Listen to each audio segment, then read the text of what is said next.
Buenos días con todos ustedes, señores. El que les habla es el doctor Alejandro Paredes Soria. El tema déficit fiscal, deuda pública, estabilidad macroeconómica, caso Soberano 2012-2022.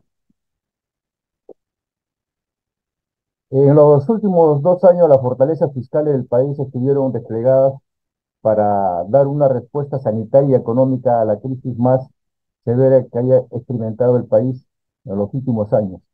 Es así que el déficit fiscal del país en el 2020 ascendió a 8,9 del PBI, en un contexto de incremento generalizado a nivel mundial. Promedio del mundo que fue de 10,8% del PBI, ello debido a los efectos de la crisis sanitaria y económica, así como de la respuesta de política fiscal llevadas a cabo frente al COVID-19, cuya naturaleza es principalmente temporal. Así, la recuperación económica en el 2021 conllevaría que el déficit fiscal del país se reduzca para dicho año a 4,7 del PBI, aunque todavía esté en niveles superiores a los que se tenía antes de la pandemia. Conforme se supere la pandemia y se reduzca el grado de incertidumbre respecto de la recuperación económica, las cuentas fiscales retornarán gradualmente a niveles de largo plazo. Así, de acuerdo con el largo historial de manejo responsable y sostenible de la política fiscal, se plantea un proceso de consolidación que continúe de manera ordenada, gradual y creíble la reducción del déficit fiscal del sector público no financiero, iniciado en el 2021, hasta ubicarlo en 1% del PIB en el año 2025. Se debe resaltar que con la publicación del decreto de urgencia número 079-2021, que establece las reglas fiscales de resultado económico y deuda pública para el 2022, se refuerza y continúa el proceso de consolidación fiscal iniciado en el 2021, sin descuidar la recuperación de la actividad económica y la sostenibilidad de las finanzas públicas.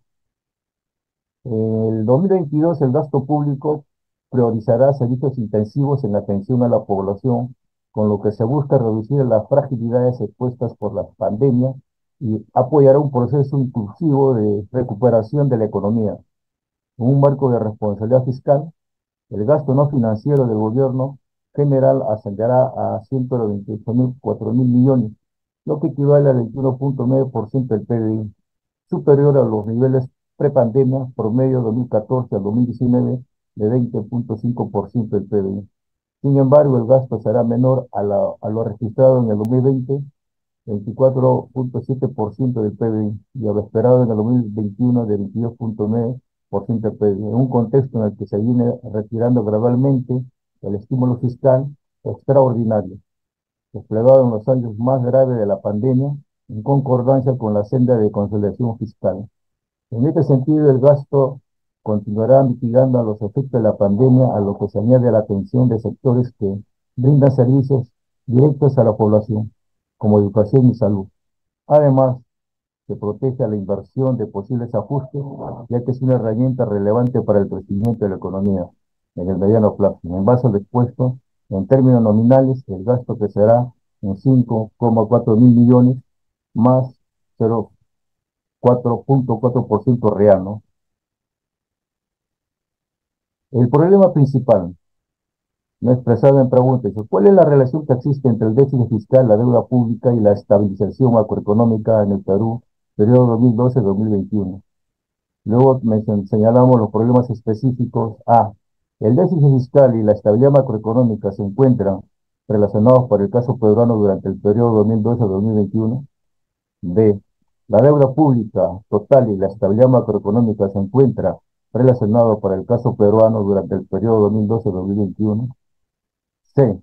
Existe una correlación positiva entre el déficit fiscal, la deuda pública y la estabilidad macroeconómica para el caso peruano durante el periodo 2012-2021.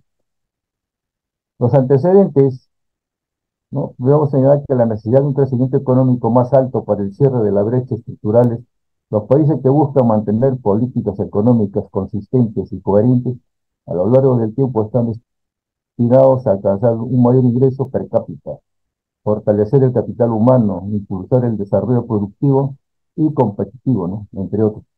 Se traduce en una mejora del bienestar de la población. En el caso de Perú, la adopción de políticas económicas acertadas, especialmente en los últimos 20 años, ha permitido que el PBI per cápita casi se duplique y que la economía peruana haya destacado por un crecimiento ininterrumpido, manejo prudente y responsable de las finanzas públicas.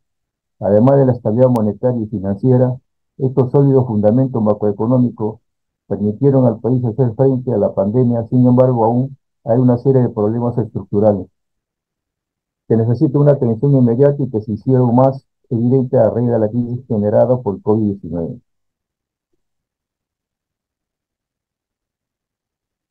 Tenemos, por ejemplo, ¿no?, a los representantes como Butrón y Seste de 2017, ¿no?, en el caso peruano, que a partir del año 1999 se establece un marco macro fiscal para la elaboración de políticas.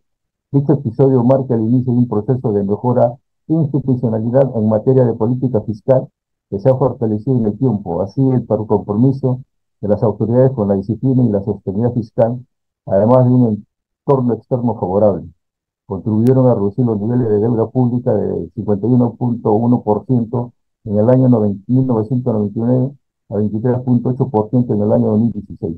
Bajo un enfoque formal del análisis de la sostenibilidad de la deuda pública, es posible desagregar la dinámica de dicha reducción en la deuda para el caso peruano en función de sus determinantes macrofiscales. De esta manera es posible observar que en el periodo 2000 a 2016 la deuda pública se redujo a 27.3% del PIB, siendo el crecimiento de la actividad económica y el resultado primario los determinantes que más incidieron en dicha reducción, mediante contribución de 26.5 y 22.8 puntos porcentuales del PIB, respectivamente. Luego tendríamos, ¿no?, de la CEPAL, ¿no?, el año 2020, ¿no?, la acumulación de déficits fiscales en América Latina, 2.7, ¿no?, en promedio en la última década, aumentó la deuda pública bruta de los gobiernos centrales y que en el 2019 promedio en 44.8% del PIB, un incremento de 15 puntos porcentuales respecto a su mínimo de 29.8% del PIB en el 2011. Existe gran heterogeneidad entre países, mientras que el Paraguay y el Perú tenían niveles de endeudamiento inferiores al 25% del PIB a finales del 2019. Otros países presentaban niveles mucho mayores que alcanzaban el 69.4% en la Argentina, el 75.8% en el Brasil y el 61.3% en Costa Rica, ¿no? El peso de la deuda no solo es notorio en los gobiernos centrales, sino también en las empresas públicas no financieras. Luego también el marco teórico, ¿no?, entre áreas, en el año 2021, los efectos de la pandemia global sobre el déficit y la deuda pública.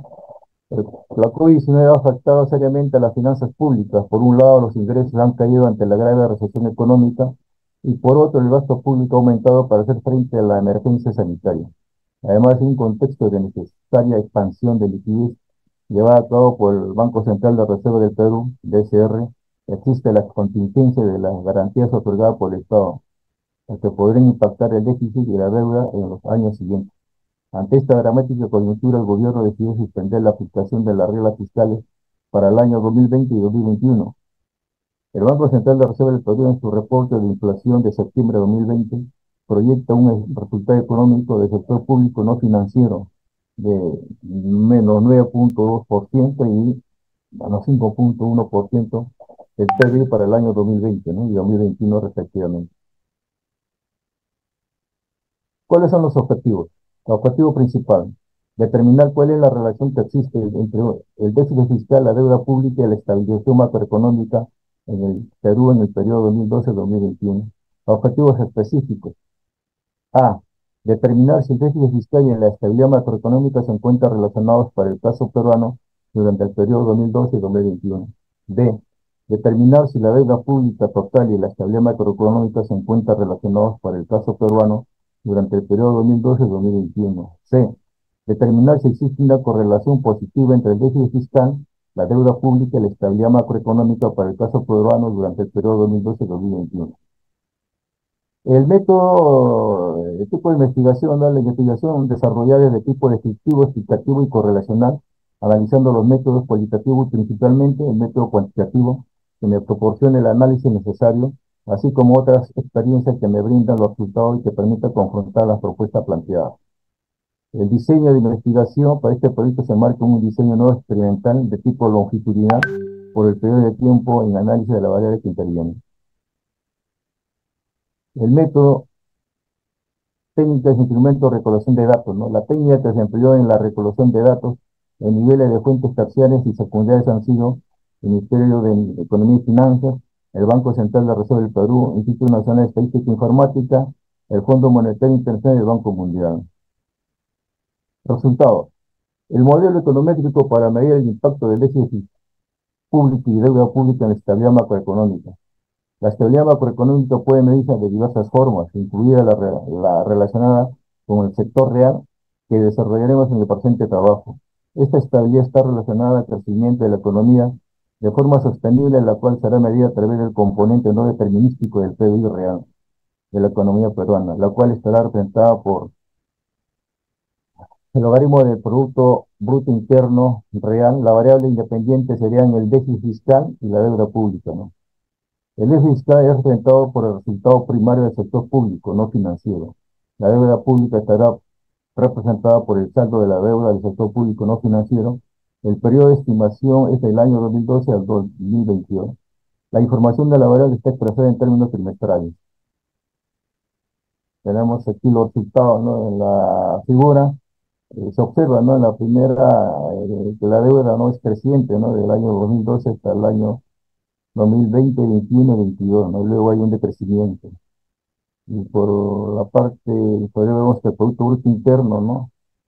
En el año de la pandemia, 2019-20, hay una caída, ¿no? Significativa, ¿no? Luego pues, tiende, ¿no? A incrementarse, ¿no?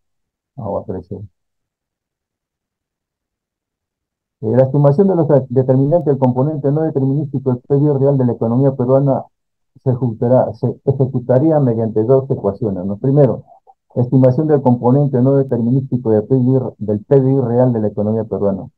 Se estima a partir del planteo de un modelo del PIB real en logaritmos, este aplicado por su componente tendencia histórica que ha seguido en los últimos años. Adicionalmente, para controlar dicha tendencia, se incorporan variables de control y su interacción con el PBI. Para identificar periodos en los que las actividades económicas se paralizaron por la emergencia sanitaria a causa del incremento de contagio por la COVID-19, este debido a que se habría modificado la tendencia histórica de la variable dependiente en el primer y segundo trimestre del 2022. El primer modelo del PBI quedaría expresado de la siguiente forma, como ustedes pueden observar en la. Dos, estimación de los determinantes del componente no determinístico del PIB real de la economía peruana, ¿no? La segunda ecuación establecería la relación que guarda la variable del déficit fiscal y la deuda pública, componente no determinístico del PIB real de la economía peruana. Para este objetivo, el planteamiento de la ecuación del componente no determinístico del PIB real de la economía peruana sería determinada por, sería, ¿no? Por la siguiente ecuación, ¿no? Y el DAMI, COVID, ecuación 2, donde el término de diferencia D es aplicado para asegurar que el modelo sea estimado en diferencias con variables estacionarias en ella y en varianza, y de esta forma obtener estimadores consistentes. Los parámetros C, ¿no? C1, C2, C3, reflejarán los efectos parciales que tienen dichas variables, pero el componente no determinístico del PIB real de la economía peruana. Creo que tenemos los resultados, ¿no? Las tablas. Creo que tenemos resultados ya en los gráficos, ¿sí? 4. Resultado de la estimación de lo determinante del componente no determinístico del PIB real de la economía peruana. A partir de los resultados del modelo estimado en el anexo 5 de la ecuación 2, se demuestra la existencia de una relación positiva y significativa del déficit fiscal sobre el crecimiento del componente no determinístico del PIB real. Por ello, de forma práctica, el déficit fiscal en su segundo rezago tiene un efecto positivo sobre el crecimiento del componente no determinístico del PIB real. Por otro lado, se demuestra que la deuda pública no tendría un efecto significativo sobre el crecimiento del componente no determinístico del PIB real. Digo, la bondad del ajuste en las estimaciones superan el 50% en el caso del componente no determinístico del PIB real y del déficit fiscal, la cifra más elevada que las registradas en las ecuaciones de la deuda pública. En términos del impulso del déficit fiscal y la deuda pública, los resultados del modelo muestran que los rezagos del impulso del déficit fiscal contribuyen a la dinámica de la estabilidad macroeconómica. Por otro lado, el shock en la deuda tiene un efecto menos importante sobre la estabilidad macroeconómica, como se muestra en la figura número 2. Ahí podemos observar, ¿no? El componente resultado. En este Doctor, análisis, me gustaría comentarle que le queda un minuto para ir redondeando la ponencia. ok. Bueno, tenemos las discusiones, ¿no? De los autores como Mendoza, según Chanti, discusiones según Dávila, ¿no? Los resultados, las conclusiones. La variable es independiente de la primera ecuación tiene resultados significativos estadísticamente al obtener un valor de probabilidad de no rechazo de la hipótesis nula bastante bajo, que es 0,00. Con ello podemos afirmar que los estimados fueron significativos al 5% de significancia, ¿no? Se presentan las pruebas de la risa unitaria de KPSS, las que ayudan a plantear la posibilidad de que el componente no determinístico sea estacionario. Estas pruebas muestran que la variable individual no rechaza la hipótesis nula de red unitaria con un estadístico que no logra superar los valores físicos, por lo que no se rechazaría la hipótesis estacionaria. Luego tenemos la referencia, ¿no? De los autores que se ha tenido que utilizar para poder, ¿no? Ok. Muchas gracias, señores organizadores, y a todos ustedes. Gracias. Muchas gracias.